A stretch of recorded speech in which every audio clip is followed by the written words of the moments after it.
Fala pessoa, beleza? Vamos continuar aqui o nosso assunto de gravitação universal. Agora a gente vai falar da lei geral da gravitação universal, né? Lembrando que a gravitação, a gente está falando da interação de corpos de grandes massas.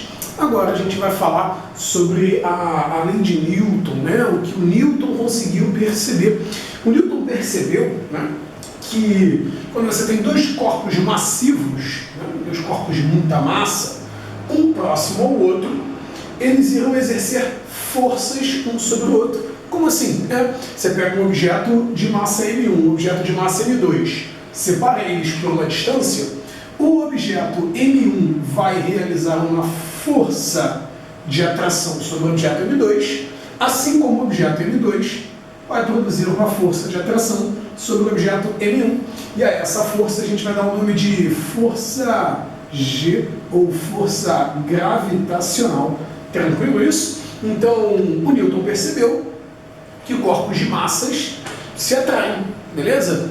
Tranquilo? Então, a lei geral da gravitação universal vai vir falar pra gente sobre essa ideia de que todo corpo que tem massa atrai outro corpo que tem massa. E o Newton conseguiu propor aqui uma relação para a gente calcular a intensidade dessa força.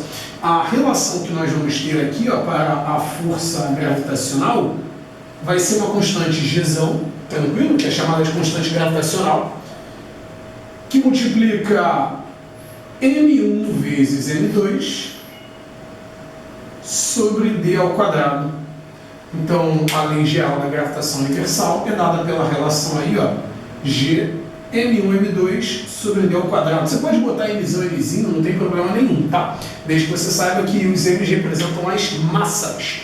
E quando a gente fala de massa no sistema internacional, unidade de massa, quilograma.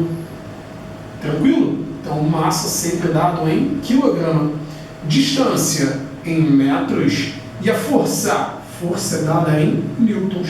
Tranquilo isso? Beleza? Algum problema? Espero que não. O G, então, vai ter uma unidade que vai ser baseada no newton metro, só que está ao quadrado, quilograma vezes quilograma, quilograma ao quadrado. E depois de muito tempo que o Newton conseguiu chegar a essa relação, o Newton ele não conseguiu determinar o valor do G. Depois de alguns anos, né, muitos anos depois, a galera, através de instrumentos, medições, conseguiu chegar a um resultado para esse G, que a gente coloca como sendo aproximadamente 6,67 vezes 10 elevado a menos 11 Newton metro quadrado por quilograma ao quadrado. Se você reparar aqui, da ordem de 10 a menos 11, 10 a menos 10, isso aqui é um valor muito pequeno.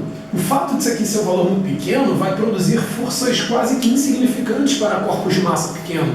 Então você precisa de massas muito grandes para que você tenha uma força relevante. Tranquilo? Então, por exemplo, essas canetas aqui, elas estão interagindo entre si, estão trocando forças? Até estão, mas essa força é tão pequena, é tão desprezível que a gente não considera. Tranquilo? Agora, quando você pega um objeto cuja massa é a massa do Sol, aí é uma outra história. Tranquilo? Então a lei geral da gravitação universal é isso, tá? A gente vai falar também de algumas consequências geradas por conta disso aqui. Porque, não sei se você lembra lá dos seus estudos de lei de Newton, quando você aplica uma força no objeto, esse objeto desenvolve uma aceleração. Lembra disso? Lembra, né? Isso daí é o que a gente vai falar sobre um campo gravitacional.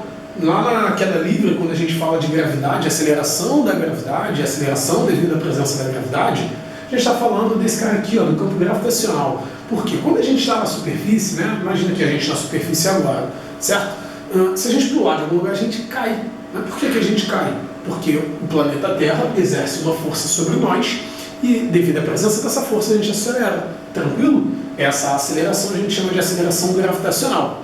O campo gravitacional vai ser a região ao redor do planeta onde você tem a atuação dessa força que gera a aceleração da gravidade. Beleza isso? Tranquilo? Show? Então, só para a gente ter uma ideia do que estamos falando, imagine uma pessoinha aqui. Pessoinha, vamos botar aqui uma pessoinha na superfície. Aí, pessoinha verde, né? Um marciano aí. Pessoinha. Você entende que essa pessoa sofre a ação da força-peso que você aprendeu lá atrás? Só que, a partir de agora, a gente vai levar em consideração que essa força-peso, na verdade, é uma força de atração gravitacional. Então, essa força que puxa esse camarada para o centro da Terra, que a gente comumente chama de peso, na verdade é a força G. E aí, peso a gente não calcula como sendo mzinho vezes G, onde o mzinho é a massa da pessoa. A força gravitacional vai ser o Gzão, mzão que a gente vai adotar como massa do planeta, mzinho como sendo a massa da pessoa, sobre a distância entre eles ao quadrado. A distância da pessoa ao centro da Terra, que é o que de fato está puxando o objeto, onde está a concentração massiva, é o raio do planeta quando você está na superfície. Então vai ficar aqui, ó, raio ao quadrado. Posso cortar o mzinho daqui com o mzinho daqui. O nosso G,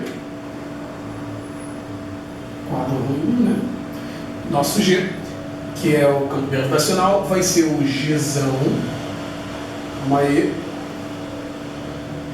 Gzão que multiplica mzão sobre r ao quadrado.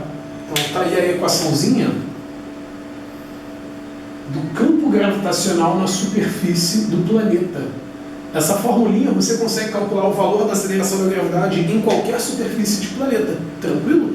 Beleza? Se você jogar os dados da Terra, né, o G, que a gente já conhece, a massa da Terra e o raio da Terra ao quadrado, fizer essa continha aí, vai dar aproximadamente 9,81.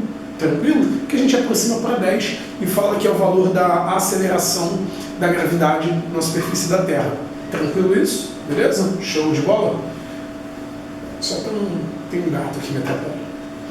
Enfim, isso daqui é o campo gravitacional na superfície, né? Agora, se você ganha altitude, se você sobe, por exemplo, você se afasta a uma altura da superfície, o que vai mudar, galera? O que vai mudar é que quando você fizer as continhas, a distância não vai ser mais R, vai ser R mais H. Você percebe isso? Então, em uma altitude, nosso G', vamos chamar assim, vai ficar G vezes M sobre R mais H, isso tudo ao quadrado. E aí o que passa a ser curioso? Passa a ser curioso, se você jogar esse R ao quadrado lá para o outro lado aqui da formulinha, você vai chegar à conclusão que G vezes M é igual a G vezes R ao quadrado. Então, você pode pegar essa ideia e trazer para cá, e aí você vai chegar à conclusão de que o G', na verdade, vai ser o G da superfície vezes R ao quadrado, dividido por R mais H, tudo isso elevado ao quadrado. Então, na altitude, você tem essa ideia aí também acontecendo. Tranquilo? Geralmente, a gente não trabalha muito com questões de altitude em provas de vestibular civil. Geralmente, só em provas de vestibular militar. Mas nada impede que você entenda o que está acontecendo. Porque, conforme você se afasta, você não está ganhando altura. Se você está ganhando altura, o resultado do seu denominador está aumentando. E o resultado do seu denominador aumentando faz com que a aceleração produzida pela gravidade ela diminua. Então, conforme você se afasta da superfície, você ganha altitude, você percebe uma aceleração da gravidade cada vez menor. Tranquilo? Show de bola? E para a gente finalizar, falar aqui da ideia da velocidade de órbita, que é para você calcular a velocidade linear de um objeto enquanto ele orbita outro. Né? Você pode pegar aqui ó, a velocidade de rotação, de translação da Terra em relação ao Sol, enquanto a Terra está orbitando o Sol. Beleza? Como que a gente faz para determinar essa velocidade de órbita? A gente vai marcar a força que atua na Terra. Terra não tem massa, Sol não tem massa. Então, ó, o Sol vai fazer uma força gravitacional na Terra. Só que a gente vai perceber agora o seguinte, conforme a Terra gira, essa força ela sempre aponta para o centro da trajetória. E forças que se comportam dessa maneira, apontando para o centro da trajetória, tem o comportamento que a gente chama de força centrípeta. Então a força gravitacional se comporta como uma força centrípeta. Vamos substituir as formulinhas. Força gravitacional, G. Vamos botar aqui massa do Sol, né? Massa de quem está sendo orbitado. E mzinho, a massa de quem está orbitando, sobre a distância entre eles ao quadrado. A distância entre eles é o raio da trajetória. Vou chamar aqui de raio, só que esse está ao quadrado. Só para você não se perder, deixa eu colocar aqui, ó, Mzão e Mzinho, tá? Isso vai ser igual à força centrípeta. A força centrípeta é a massa de quem está rodando, né, o Mzinho, vezes V ao quadrado, sobre R. Aí olha o que a gente vai perceber. A gente vai perceber que a gente pode cortar algumas coisas. A massa de quem está rodando, né, no caso a massa da Terra, não vai fazer diferença. Um raio vai embora com um raio daqui. Então você chega à conclusão de que o V, a velocidade de órbita, é igual a raiz de Gm sobre R. Ou seja, a velocidade de órbita depende só da massa do corpo que está sendo orbitado e do raio da trajetória, da distância em que ele se encontra do objeto que está orbitando ele. Ou seja, a massa do objeto em si que está orbitando não faz diferença, tá, para a nossa velocidade de rotação. E no outro vídeo eu falei para você que dava para a gente demonstrar a terceira lei de Kepler, a lei dos períodos, que vem exatamente daqui quando você junta isso com o movimento circular. Não sei se você lembra, né? Vamos voltar um passo aqui, ao invés de a gente escrever desse jeito, eu vou escrever aqui dessa forma, ó.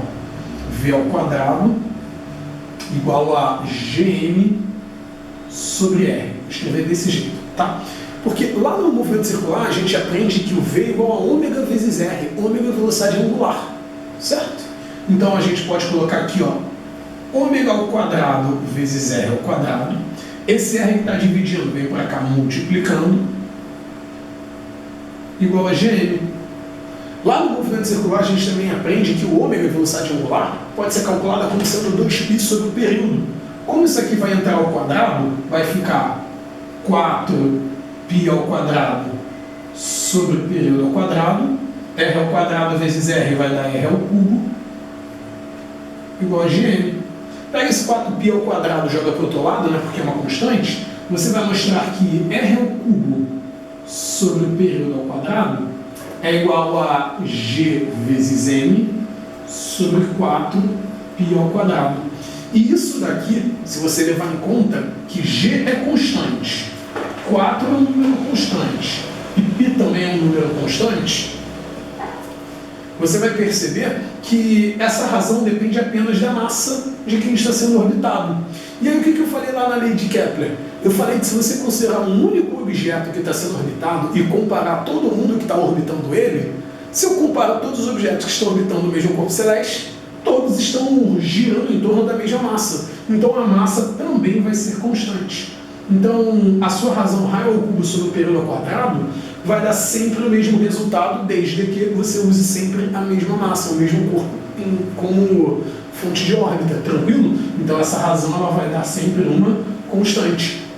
Então a demonstração da lei de Kepler, lei dos períodos, que diz que raio ao cubo sobre o período ao quadrado está sempre constante, vem da situação da velocidade de órbita. Tranquilo isso? Beleza? Show de bola? Então galera, é isso. Para você por enquanto, gravitação universal é isso aí. Show? Valeu? Tchau!